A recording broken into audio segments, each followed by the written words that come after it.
you know, it's like one question in English, one question, the same question in Spanish, and everything.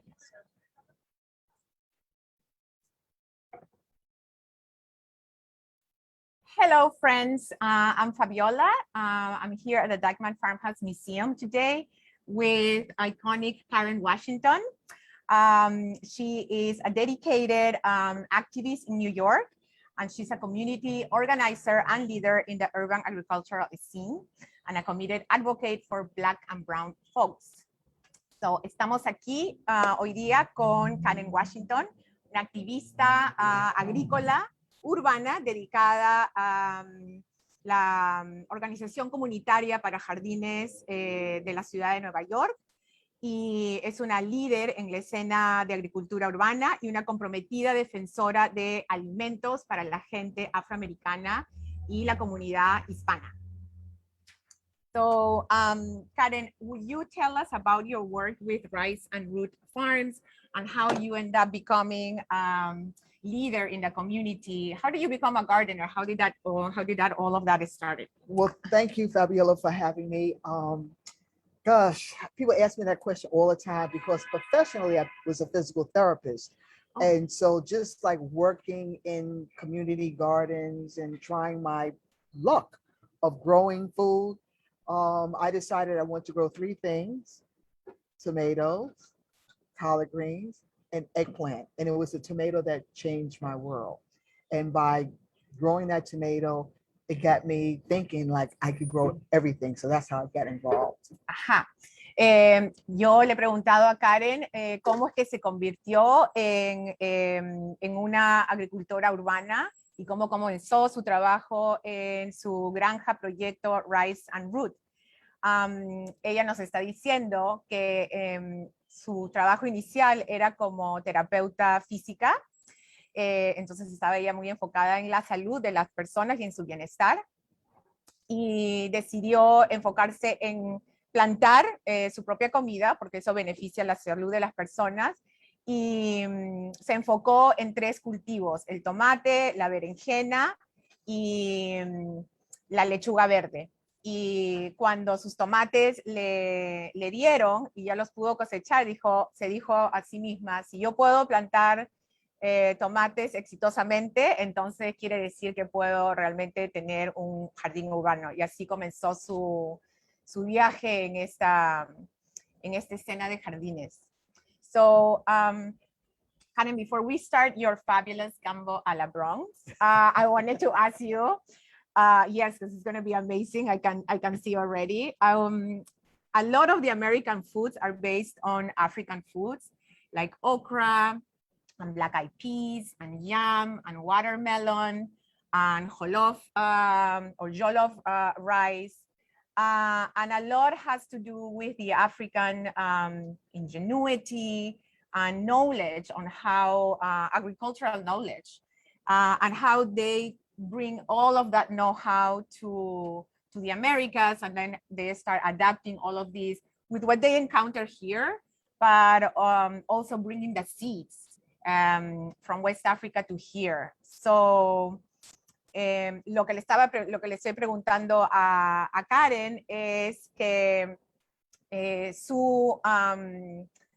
la comida africana está basada en cultivos, la comida americana está basada en cultivos de África del Oeste, como el arroz jollof, como los guisantes, el pimiento, el ñame, la okra, y cómo es que este conocimiento de agricultura viaja desde África Occidental hasta aquí, y cómo es que la gente de África del Oeste durante la época colonial adopta estos cultivos y los empieza a utilizar en platillos nuevos o adaptados aquí en América, y cómo se desarrolla esta comida que le decimos el soul food. Yeah, so I really got involved in understanding the history, the true history, American history of enslavement, and the fact that, you know, our participation in the American culture when it comes to culinary and also when it comes to agriculture itself. For years, I grew up thinking that we were brought here because we were dumb and we didn't know anything. But the reason why we were brought here is because of our knowledge of agriculture and our culinary skills. And so I'm here today to pay tribute to my ancestors and so many people who for so long our stories have been hidden, untold, and to bring to the forefront a popular dish, which is gumbo, and hopefully to do it with a Bronx twist, to pay homage to my ancestors and people who have really participated in the American cuisine. Interesantísimo. Okay, so Karen creció pensando que sus ancestros habían sido traídos desde África Occidental a las Américas porque eran tontos o no educados, pero haciendo más estudios sobre la historia americana, en realidad ella descubrió que en la época de la colonia toda esta gente es obligada a venir a América por su conocimiento de la comida y de los cultivos. Un conocimiento muy profundo sobre las plantas que cambia totalmente la visión de Karen en cómo se ve ella misma, en cómo ve lo que la cultura de sus ancestros ha traído a América, y ella espera transmitir todo eso, ese conocimiento hoy día con esta receta que es el gumbo a la Bronx. Y bueno, let's start. You show me how do you want to start this. Okay. It's amazing. So first, folks, you don't need to be a culinary expert. I am not a culinary expert. I'm just a farmer trying to do some home cooking. So, and this is simple and everyone can do this at home. And so the first thing we're going to start with is with some tomato sauce. Easy. So we have some tomato sauce. All right. And we're going to put the tomato sauce. You can help me put that. You want to put that in there? The whole thing? The whole thing. Oh, okay. We like that. The whole thing. Yes. Tomato sauce. All right. To be honest with you, a lot of this stuff is at our farm and in our community garden. Yeah. So we're going to start with, another one. Perfect. And then we're going to add, normally I start with fresh tomatoes, but you know, this is a cooking show. So we're going to try to make it easy for people. So I like these ingredients because these are ingredients that you would, and our crushed tomatoes. These are ingredients you will find in our garden. So it'll be tomatoes, green peppers, onions, celery, corn, and of course okra. So pour it in. The whole thing. The whole thing. Yeah, because we want to make a good dish, right? We want to feed some families here. Yes. All right, so we're going to, and let's add a little bit of water. Oh, yes. A little bit of water because it's really thick. We're going to add a little bit of water. And then what I'm going to do is add some spices. So normally I like to add a little oregano, a little thyme, you know, in there. So put some water in here and let's get a spoon. Tell me where to stop. Okay, wait. Let me get a spoon so we can stir it. Okay. All right. Okay, start pouring. Okay. Okay, that's good. You know why? Because okra, when we add the okra is going to act as a thickener. So a little bit more in there. I didn't know that. Yeah, it's going to act as a thickener. All right, a little bit more. All right, stop. Okay. And so let's add some spices. So let's add a little bit of pepper. I like a lot of pepper. And I'm going to add a hot jalapeno pepper because I like my stuff hot. I like it hot and spicy. A little bit of salt, a couple of pinches of salt. Okay. We just got some fresh thyme from the garden, right? Yes. Okay, so we're going to do some thyme, lemon thyme. We're going to have just regular thyme. I'm just going to cut a little bit of thyme. We'll just add it in. Thyme gives it like a little flavor. Not too much, but thyme. I would normally put some oregano in there too. All right. And you can stir for me. Stir for that for me. Okay, so now you're gonna put that on a little bit. On a Put it, medium high. put it on low because we got to add stuff to it. Okay. All right, stir that a little. Yes. All right, let's put the pot on, the top back on. Okay. All right, that to the side. All right. Okay, folks, now we're gonna get ready to add the ingredients. So, you know, when they talk about gumbo, they talk about the Holy Trinity. So what is the Holy Trinity? The Holy Trinity, you gotta have pepper, you gotta have onion, and you gotta have celery. So those are the three things. So we're gonna cut some. We're gonna cut some pepper. I'm adding this. Folks, you don't have to add it, but I like heat in my recipe. So I'm gonna add some pepper to some pepper, okay? And then you'll be able to. Beautiful. So, amigos, en esta olla hemos empezado con 2 pomos, más o menos de 15 onzas de salsa de tomate orgánica, una lata de tomate en trozos, también orgánica, sal, pimienta, tomillo, si ustedes crecen tomillo en casa, aún mejor, orégano, y Karen nos está mencionando a la Trinidad, la Santa Trinidad, que son 3 vegetales, el pimiento verde, el apio y la cebolla. Y en adición, Karen está añadiendo algo que es muy de ella, que es un pimiento jalapeño, porque para darle un poco más de punche al sabor y porque a ella le gusta que sea un poco picante, lo cual yo recomiendo porque las cosas picantes son perfectas para cuando empiece a enfriar el clima, caliente el cuerpo. Entonces, eso es también muy, muy bueno. Okay, so now I'm going to also, I just finished cutting up some garlic, and I'm about to red onion. I like red onion because red onions you can digest a little better than white onions or yellow onions.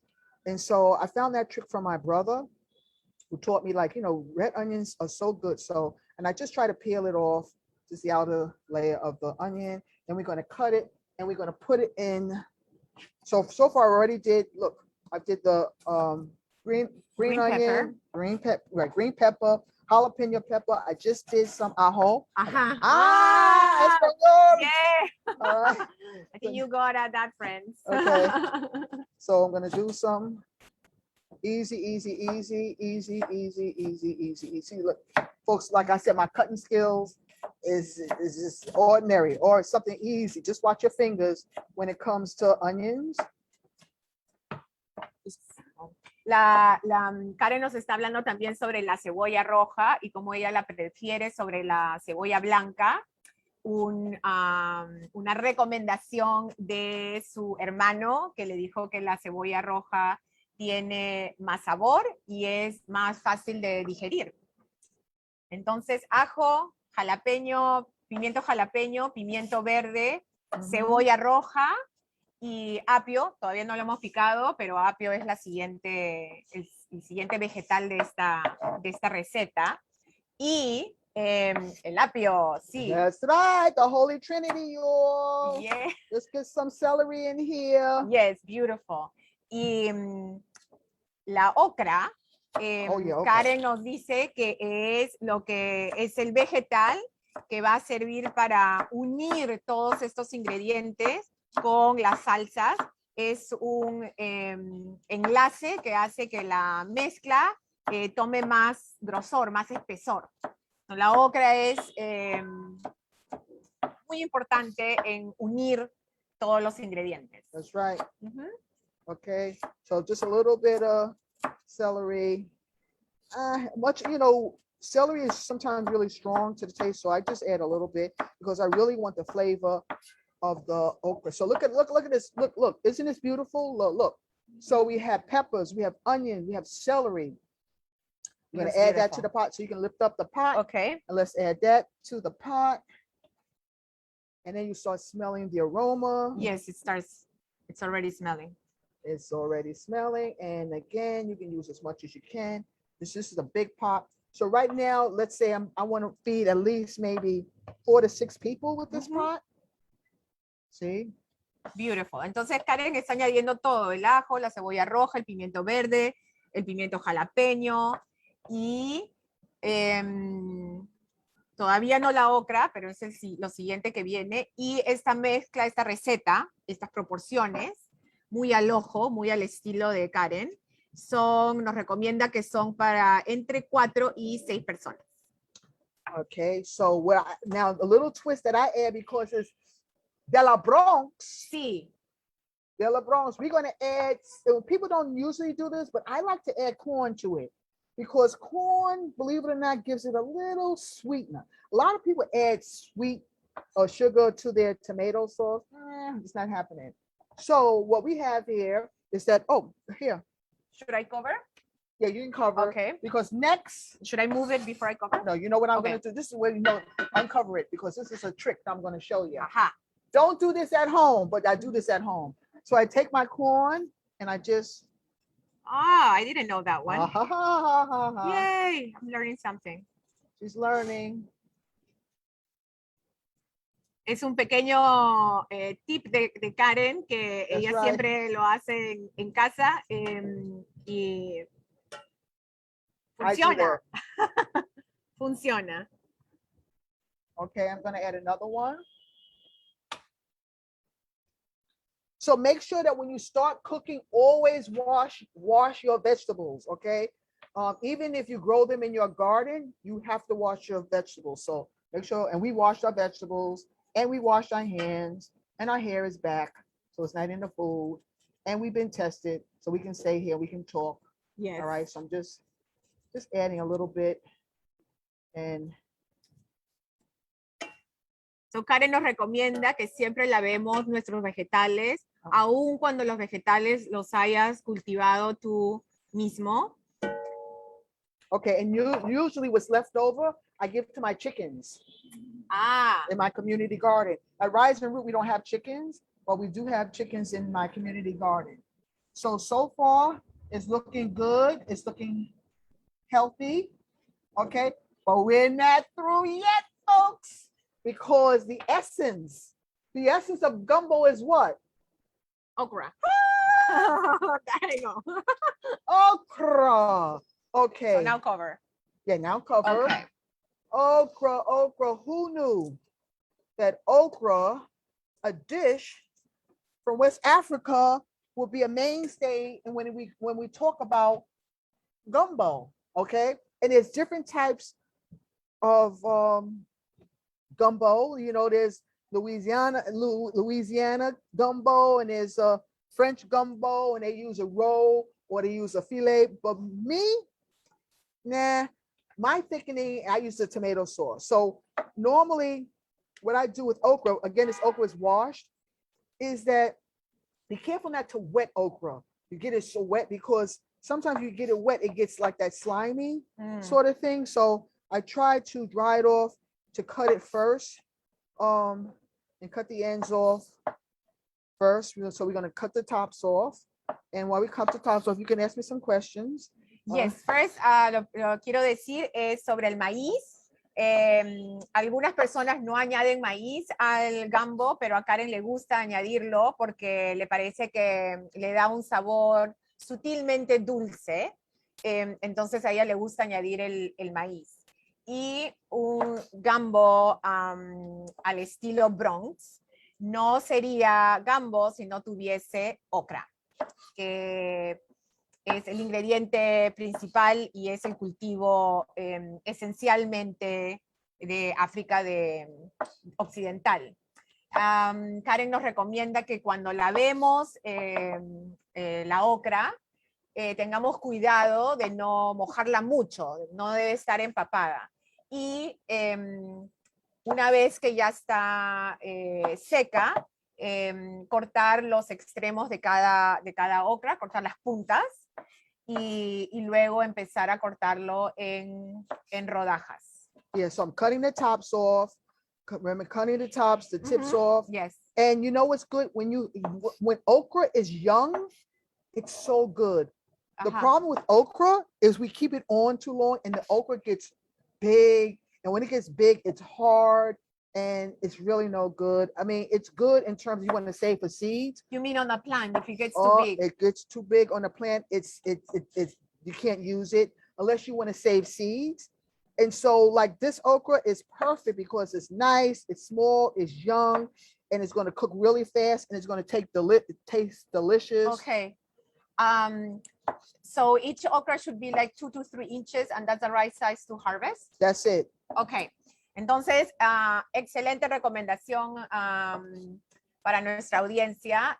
Karen, experta agricultora urbana, nos dice que si estás plantando okra, que la coseches cuando la okra esté entre 2 a 3 pulgadas de medida, porque si la dejas crecer mucho en la planta, ya no sabe como debe saber.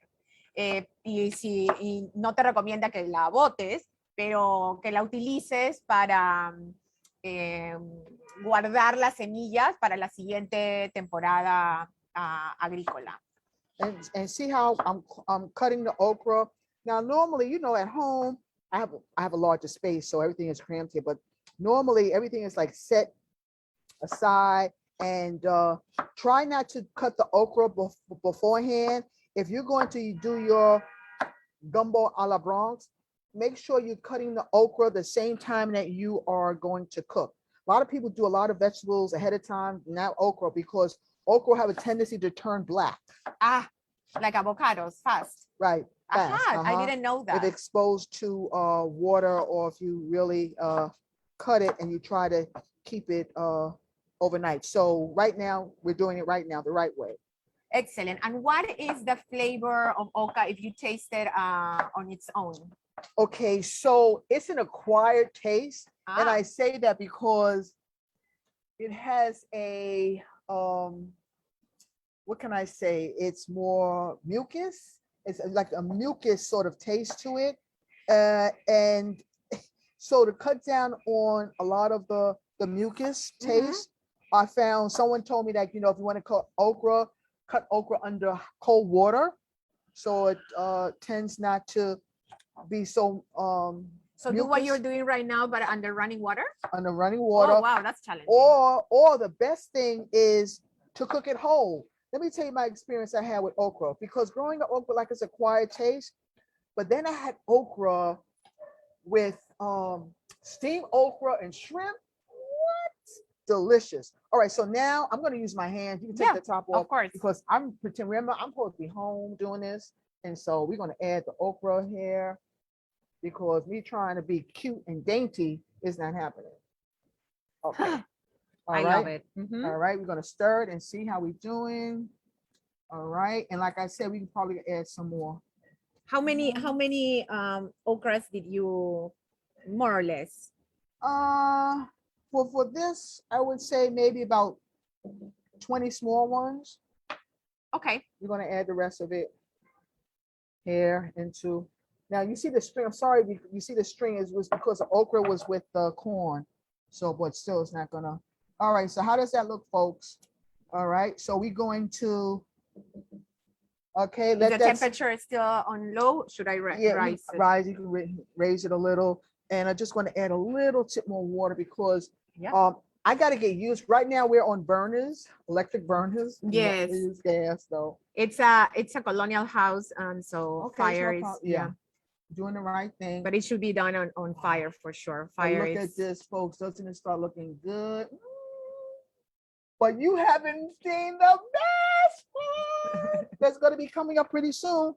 So let's let that cook for like about, just turn it down for like about, turn it up. You turn it up, Yes, perfect.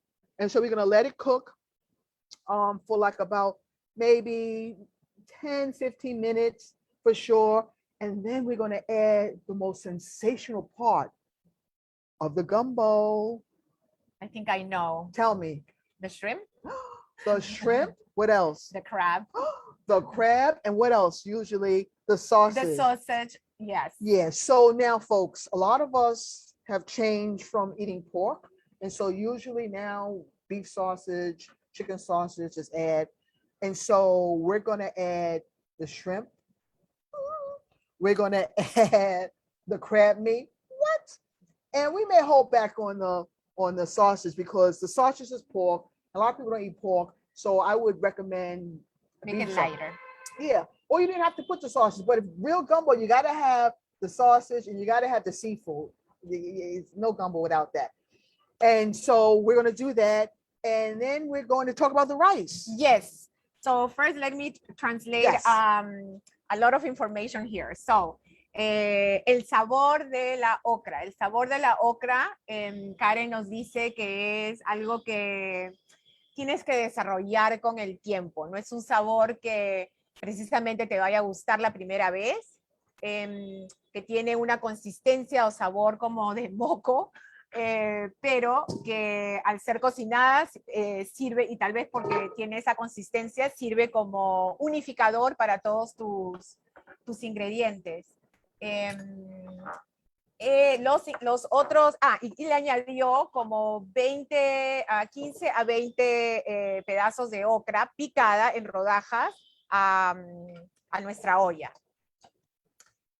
Los otros ingredientes de este gumbo a estilo Bronx son, por supuesto, los mariscos y carne de cangrejo. Y Karen nos dice que, bueno, no hay un gumbo sin carne de puerco. Sin embargo, hay mucha gente que no le gusta o no come carne de cerdo. Entonces, ella no la va a utilizar en esta receta, va a utilizar solamente los mariscos y la carne de cangrejo, pero les damos toda la información y de igual manera, porque eso ya es, cada uno lo cocina al estilo que quiera. Y what I wanted to ask you, Karen, you mentioned to me that your family is in the Carolinas, and they have a connection to the ocean, to the sea, and they are into fishing. So I wanted to ask you, how was your life growing up and your connection to that sea life and your personal connection to this dish when you had it for the first time? Was it something that was discussed with pride, with a sense of pride when you were growing up with your family, or was it overpassed and it was just something that is delicious, but there were not many connections? How was that? So when I was in my early teens, so we have land down in South Carolina, Young's Island, South Carolina. And back in the day, in the early 60s, my family used to go like to the ocean, and the fishermen would be there, and there'll be crabs and shrimp and a lot of things and fish they would get from the ocean, and then bring it back. At that time, my great grandmother had a wooden stove. She didn't have gas, so it's like firewood. Wow! And they would sit around, and they would have this big pot, and they would just cook the crab, and then they'll sit down and break up the crab and get the crab meat out, and then get some okra that was growing in the fields, and sit back and add that okra to it. And it's just sitting down and listening to the conversation and seeing how natural things were, because I came from the city. Everything came from the store. And so to actually see, them bring back all this seafood and then cooking it, over a wood burning stove, the one part of me said, this is incredible. Another part said, this is really sort of ancient. But as an adult, I appreciate the fact that my family came from South Carolina, had the experience, and my father became a fisherman. So on the weekends, my father would fish all the time. We lived in the projects. We lived in the Lower East Side.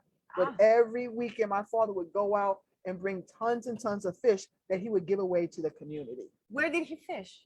So we're here in New York City. So they would go out in Long Island, like Montauk, Long Island. And my father would be crazy. And he did this every week. So my mother could no longer put any more fish in the freezer. So what we gave it to our family and our friends and our neighborhood. So it was really good. It's an excellent experience. And now I'm an adult. I appreciate the stories of my family sitting together and cooking and making this dish that, you know, growing up, I felt like, didn't like, but now I appreciate it. Wow, that was quite a story. So, Karen, cuando era adolescente, creció en una isla en las Carolinas que se llama Young Island. Y ahí es donde empieza su experiencia familiar con su núcleo familiar y su conexión con el mar. Ellos pescaban y colectaban mariscos y cangrejos, y su bisabuela hacía una fogata con leños, utilizaba el fuego para cocinar este maravilloso platillo. Y cuando ellos se mudan, o su familia, su padre, su madre se mudan a Nueva York, viven en los proyectos del Lower East Side, su padre sigue pescando. Él se convierte en pescador y se va a las playas de Long Island, en Montauk, a pescar, a colectar mariscos y crustáceos, y los lleva a la casa. Y la mamá de Karen como que ya se daba abasto con todos estos productos productos y había tanta abundancia de comida que su padre es el que empieza a darle todos estos productos del mar a la comunidad. Y cuando Karen todavía era más joven, ella como que cuestionó el hecho de que estuviesen cocinando con fuego, como que le pareció, eso es una técnica realmente de repente muy antigua. Ella quería tal vez algo más moderno, pero con el tiempo y cuando fue creciendo, se dio cuenta de lo valioso de la técnica de cocinar con fuego, y cada vez al pasar de los años ha ido apreciándolo más y más.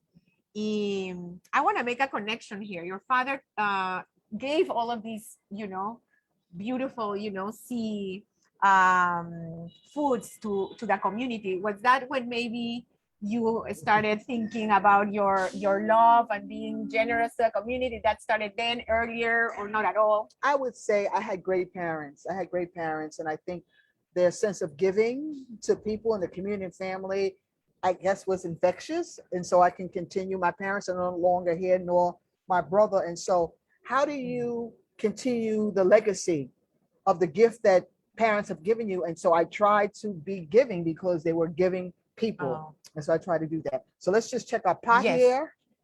Let's see what's going. Oh, it's bubbling up, folks. Yes. Looky, looky, looky, looky, looky, looky. Wow, it smells incredible. Ooh, it smells incredible. And when we add the seafood, it's going to be wow. So another thing I just want to say, Fabiola, because seafood is very expensive. Folks, organic, and sustainable fish, which you should always look for, make sure that it's been, treated humanely. So there's a sustainable fish label on a lot of seafood. It's really, really important to make sure you do that, so that fishermen are treated, in terms of the profit that they make, and also the environment when we, when they go out and fish. So it's really, really important. So if you can't afford, like I can't sometimes, shrimp or crab meat, a can of salmon can go just as well. And let me tell you, like I said, this is why we call it Gumbo de la Bronx, because sometimes the things in our own backyard or in our own kitchen cabinet, some people may want to put a little tuna in it. I don't care. You just try to try to invent it. Yes. Make it your own. And so when I don't have shrimp and I don't have crab meat, I'll throw in a can of salmon in a heartbeat and still sit down and savor that sensation and a feeling of goodness. Oh my goodness. Incredible. Okay, so should I put the lid on? Put the lid back on. So, Karen nos ha dado muchísima información aquí. Vamos a añadir los mariscos, vamos a añadir el cangrejo. Nos recomienda que utilicemos productos que que tengan la etiqueta de haber sido cosechados tomando en cuenta el bienestar del medio ambiente, porque eso también indica que los pescadores que han recolectado estos productos han sido tratados, les están pagando un salario justo y también porque las técnicas de pesca son muy importantes. Cuando tienen esa etiqueta de sostenibilidad, quiere decir que las redes que han utilizado no las están dejando en el océano o no han pescado delfines o otros mamíferos por colectar estos frutos marinos. Y ella se da cuenta de que comida como crustáceos no es precisamente barata, pero que eso no te impida cocinar un gambo del Bronx. Ella nos recomienda que puedes utilizar una lata de salmón o una lata de atún y ahí sí podrás saborear igualmente este gambo, va a ser igualmente delicioso y que te atrevas a experimentar y que hagas de este gambo de la Bronx algo tuyo. Inventa tus propias técnicas, igualmente vas a saborear, si tienen parte de estos ingredientes, vas a saborear un exquisito gambo. So. I'm having so much fun doing this. And folks, let me tell you how simple it is, because in New York City, we have 400 community gardens, 200 school gardens we have. And at Rise and Root, we're part of 5 different farms. And so a lot of this stuff is grown naturally. So we grow corn in our gardens and our farm, peppers, ajo, garlic, celery. What else do we use? We use and okra. Woo, we have a new strain of okra. We have this sort of pinkish red okra. I should have brought some of this for people to see. But okra comes in different varieties. And if you ever seen the okra plant, it's beautiful. It almost looks like a black-eyed Susie. It's so beautiful. And that flower falls, and that's the beginning of a bud that turns into okra. Ajá. Ok, so, Karen dice que ella tiene en sus granjas Rise and Roots, ella siembra y cosecha, por supuesto, maíz, apio, cebollas, ajo, pimiento, todo en realidad lo que utiliza este gambo, incluyendo unas variedades especiales que ella está cultivando de ocra, que son hermosas y que se parece a una flor que se llama Black Eyed Peas. Y cuando esta flor se abre, ahí es cuando nace el primer capullo de ocra. Y nos invita a experimentar, si tienen ustedes espacio, a sembrar y cosechar tus propios vegetales. Okay, so now, folks, let's be real. Because in order for us to make sure that this dish is good, we got to taste it, right? So we're gonna just do a little taste. We'll just a sample to see if it's ready. Mm-hmm. So you got need a spoon? Yeah, this is a spoon. Now, at home, I taste it and then I wash my spoons. So a lot of people taste it and they put the spoon back in there. But if you're gonna serve it to other people, you gotta wash your spoon, folks. All right. If you're just making it just for yourself, that's totally different. You can put that spoon back in. But let's face it, if you're serving this to other people, you gotta taste and wash. Don't put the spoon back in. All right, so let's go. We have several spoons, so yes, that's not a problem at all. This smells incredible. It smells incredible, and because I just want to make sure that the okra is tender. And the reason why, because once we add the crab meat and shrimp, it takes minutes. Sometimes I don't even. I'll turn the fire off and just let the ingredients just go into the shrimp and the crab meat, so you don't even have to put it on the fire. So what we're trying to do, this is good. You know, I've never cooked with electricity, so this is good. So let's see how this tastes. Yeah, please. Are you ready?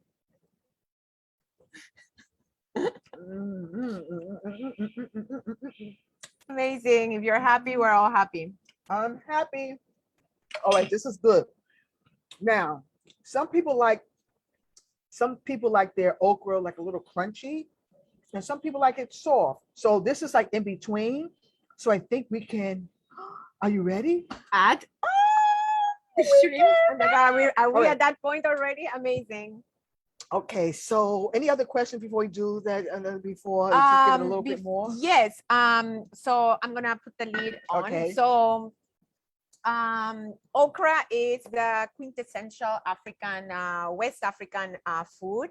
It made a journey from West Africa all the way to here. And I wonder what is your personal connection to this plant. And I know because I'm one of the recipients of your beautiful okra seedlings at some of my gardens. So I don't know if you made that connection of the journey of your ancestors from West Africa to here hundreds of years ago, bringing this very special plant. And now you are urban agriculture yourself, and you plant hundreds, if not thousands, of okra seedlings, which you disseminate to many of the community gardens in New York. I know you work closely with Green Thumb, and they have 500 gardens or more. So how do you feel about being this such a special plant that connects to your ancestors, and now you plant it yourself and you continue to spread it through your work? Gosh, that's a hard question because, you know, we live in food apartheid here in so many communities of color where we don't have access to healthy food. And so Rise and Root would consist of Jane Hodge and Lori Clevenger and Michaela Hayes. The four of us came from community gardens and decided we wanted to grow on a larger scale. So we have 3 acres up in Chester, New York at Rise and Root. And our mission is to make that connection to our community and ask our community, what is it that they need? You know, I mean, what is it that they want instead of what is that they need? And so okra was on one of the lists, and I'm glad because I didn't have the education around agriculture growing up. You know, again, my relationship growing up to farming was slave work. And so as an adult, growing food and uncovering the truth of how my ancestors made that long journey from the Middle Passage to transatlantic voyage, hundreds, millions of us didn't survive, but those that did survive came and made an impact in this country is being realized by so many people. The agricultural tools, the way we grow things, the seeds that we brought in our hair, which is like okra, which is like rice. I mean, I grew up thinking that rice was from China, Asia, and knowing that my ancestors brought rice because the low country of the South, the Carolinas and Georgia, the climate was swampy and indicative to grow rice. And so now I have a greater appreciation for my ancestors of bringing the culinary skills and the culinary dishes that we see in restaurants that they have co-opted and not giving my people, my ancestors, the credit. So thank you so much, Fabiola, for allowing me to come here to talk about okra and its relationship to me and so many African-American and people of color.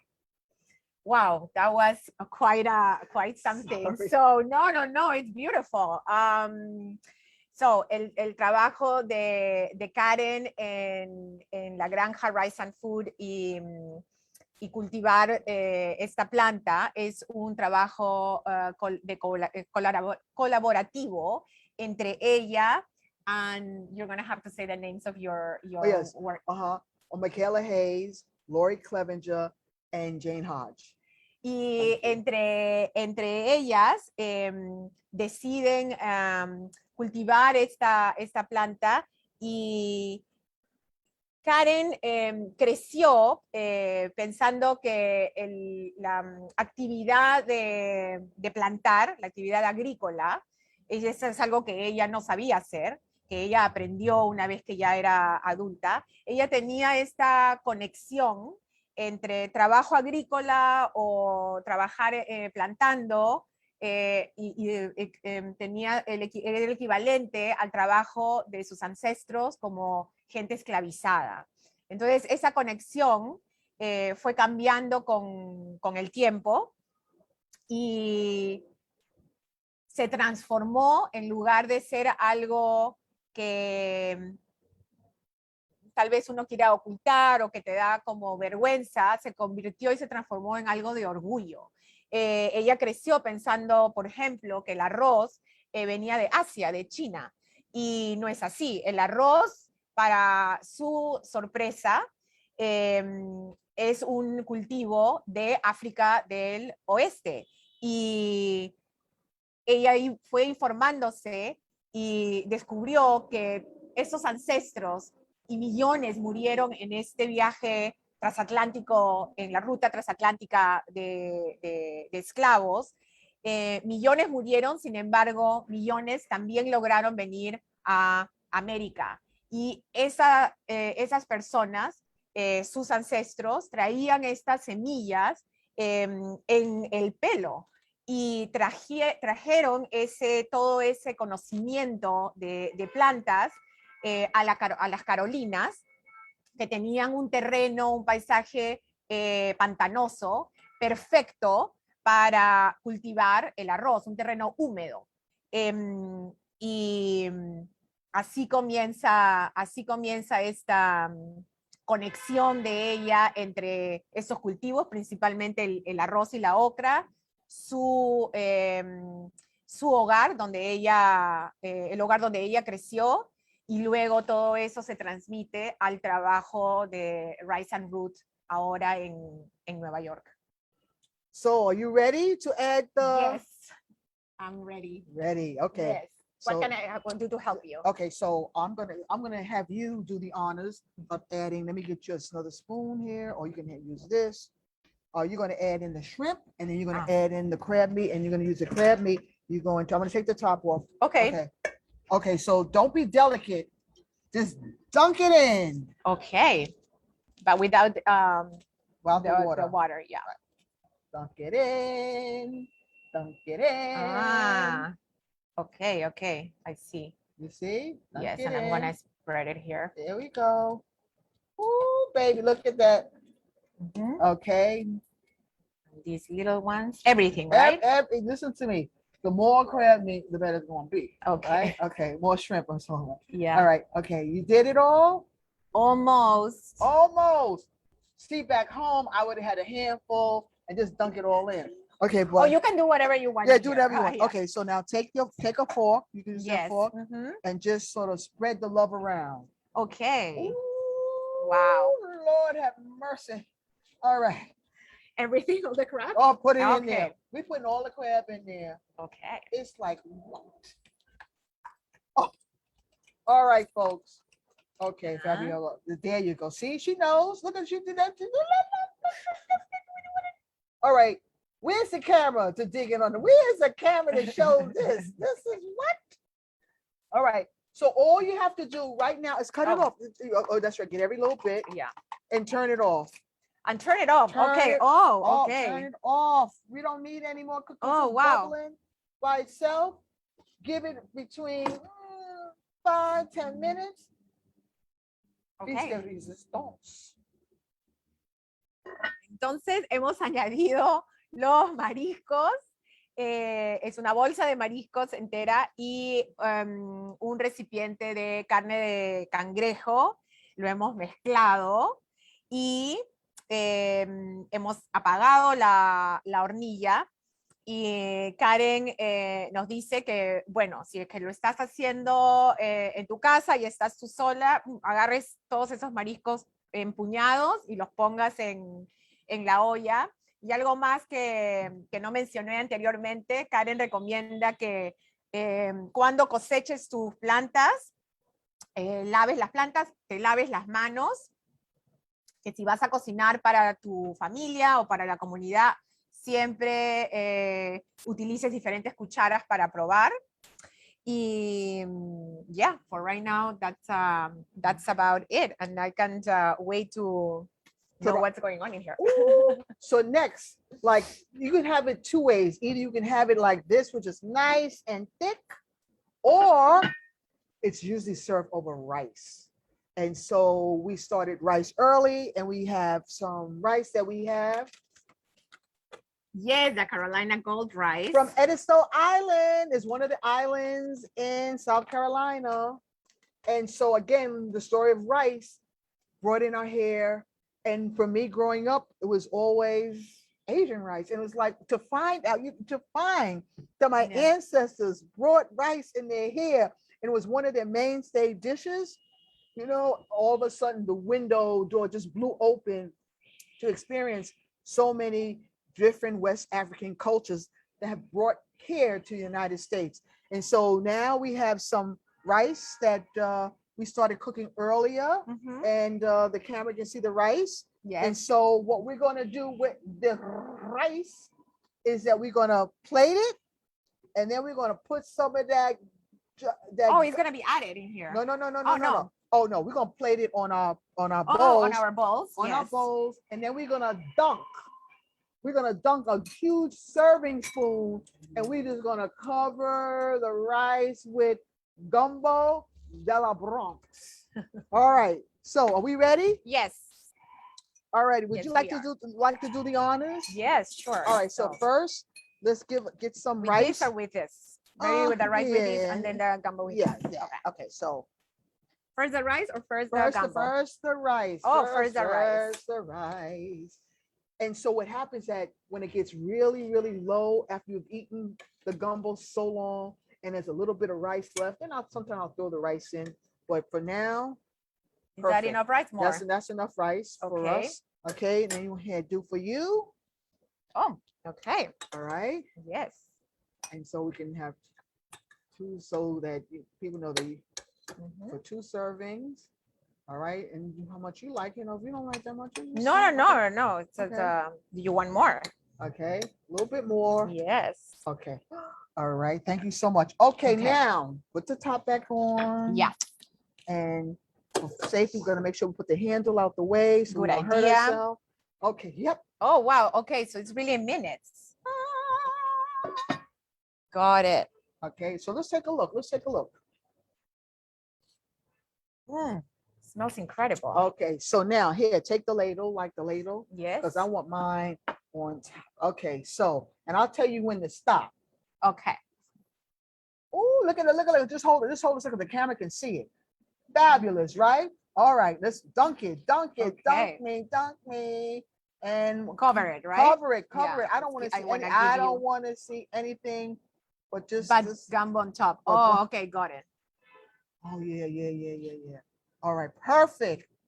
Perfect. Okay. You want to Okay. try yours? Yes. And then I saved my spoon. Remember my spoon I tested. Now either you can use a fork or you can use a spoon. Mhm. Me, I want every morsel. So you know I'm using a spoon. Okay. right, Okay. put it Yeah, I down. think I'm gonna use the spoon too. Okay.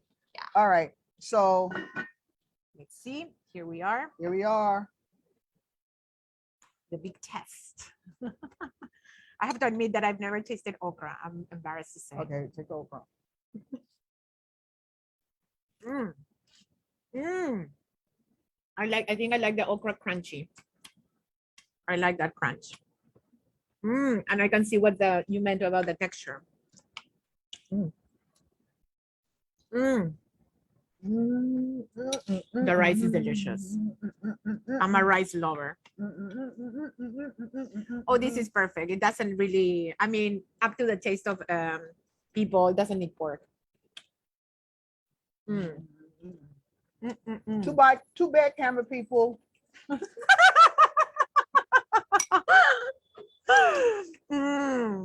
This is delicious. And I like the spice. I think the jalapeno, which was a Hispanic add-on, it's a multicultural dish now. I had to add that. We from the yeah. Bronx. Yes. It's good, right? So, la textura está deliciosa. La okra está crujiente. El jalapeño, el pimiento jalapeño, que es originario de México, le añade un extra sabor que es bien rico, tengo que admitir, y yo no soy de comer picante, pero yo creo que le ha añadido un sabor delicioso al platillo, y Karen tenía que añadirlo porque ella viene del Bronx y ahí nuestros amigos de la comunidad hispana seguramente les va a encantar añadir cosas que son más familiares para su cultura. Este es un gambo, este gambo a la Bronx, gambo del Bronx, es realmente ahora un plato multicultural. Delicioso. So, Karen, Michael Tweety, the culinary historian and author, talks about African food from a perspective that I actually never heard before, which is soul food and the concept of soul food. And that it means a connection between your ancestors, the people that have died, and the people that are meant to, that are going to be born. So it's like past and future. Your ancestors no longer here, yet they are here through food.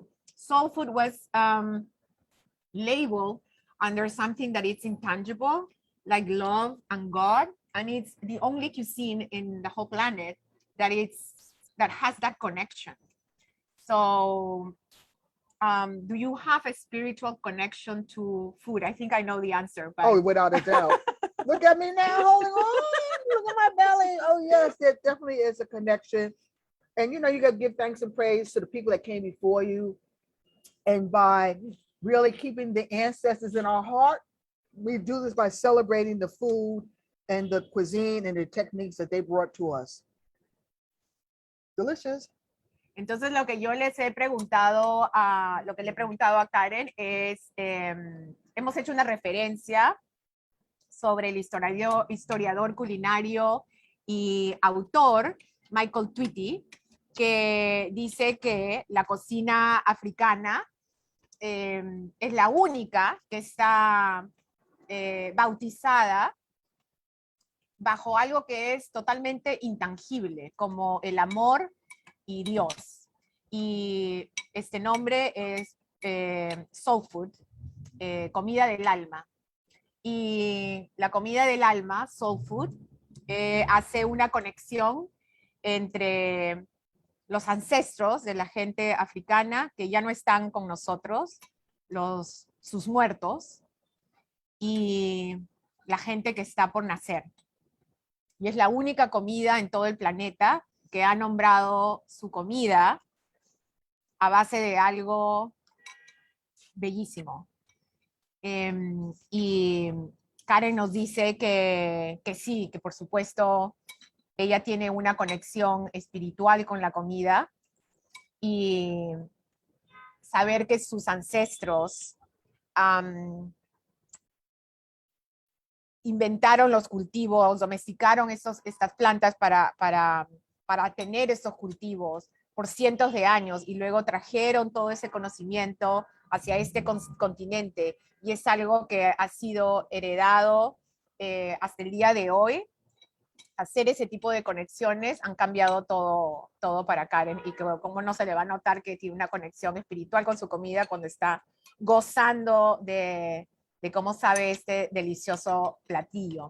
So, Karen, before we end this beautiful, workshop, and thank you so much for being here. I have one last question for you. I would like, first to thank you for being here today. It's an honor.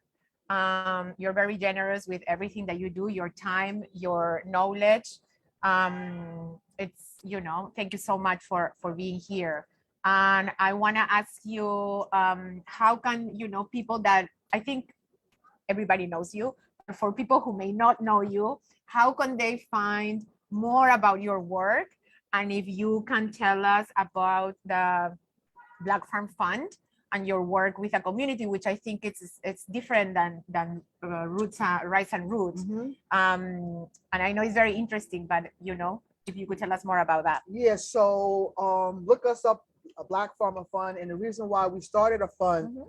is because we looked at the food system, not only in America, but here in New York State. And we saw out of 57,000 farmers, only 139 are Black. And we're talking about a food system that's supposed to be fair and just. But how can you have a food system when a minuscule of people of color are farmers, and yet there's a huge population of people of color who are underserved when it comes to access to food? And so we started this fund so that we can help Black farmers and Black businesses get on their feet. We have been denied credit. We have been denied capital, denied land. And so this is a way for us to make sure that there is in the future a next generation of Black farmers and Black businesses that will be there to serve not only our community, but all communities. So thank you so much for asking. Yes, that was amazing. So, Karen y su trabajo con el fondo Black Farmer es diferente al de Rice and Root. Ella descubrió que entre todo este mar de agricultores, de granjeros, 57,000, how many? 139. 139, solo 139 era gente afroamericana o gente de color. Entonces, ¿cómo podemos hablar de un sistema alimentario justo y equitativo si con esa diferencia abismal entre una comunidad y la otra? Entonces, ella empieza este fondo Black Farmer y nos dice que nunca le han negado ni el crédito ni el capital, capital or land, that's the one, ni tierra, capital o crédito a ninguna de las personas que han aplicado a este fondo, y que este fondo está aquí para darle este conocimiento y estos recursos y este dinero a toda esta gente que quiere involucrarse en este mundo de agricultura, para empezar a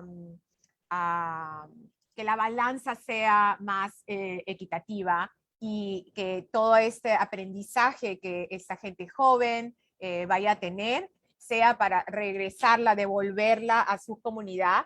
Y comunidad quiere decir todos, toda la comunidad, todo lo que abarca una comunidad sin diferencia de raza o social o religión, o preferencia sexual, es toda la comunidad. So, gracias Karen, thank you so much, you're amazing. Thank you. And this is incredible. And look what I did to my dish, y'all. Thank you so much. Thank you. This was so much fun, y'all. Yay. Bueno, gracias por vernos, y díganle a todos sus amigos que vayan a nuestra website para que vean la grabación de este taller con Karen Washington. Gracias.